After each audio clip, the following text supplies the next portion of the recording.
విజయం. ఒకవేళ మీరు జీవితంలో విజయం పొందాలి అనుకుంటే మీకు 100 మంది దొరుకుతారు.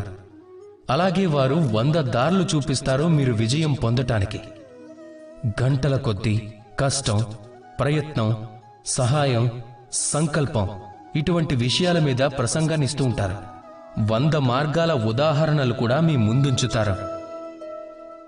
కానీ నేను నమ్మేది ఏమిటంటే మనం ఎందుకు ఆ మాటల మీద చర్చ చేయకూడదు అని. ఒక వ్యక్తిని విఫలం అయ్యేలాగా చేసేవి కేవలం 2 విషయాలు అపజయాన్ని నిర్ణయిస్తాయి. కేవలం 2 రకాల వారు ఎక్కువగా విఫలం అవుతూ ఉంటారు. మొదటివారు ఆలోచించేది ఎక్కువ, చేసేది తక్కువ. ఇక రెండో వారు ఎన్నో ఎక్కువగా చేస్తూ ఉంటారు, కానీ ఏది ఆలోచించరు, అర్థం చేసుకోరు. ఆలోచన ఇంకా పని, వీటి మధ్యలో సామరస్యం చాలా అవసరం. ఒకవేళ అది మీ దగ్గర ఉంటే అప్పుడు జీవితంలో ఎప్పుడూ అసఫలం ఉండదు. రాధా కృష్ణ.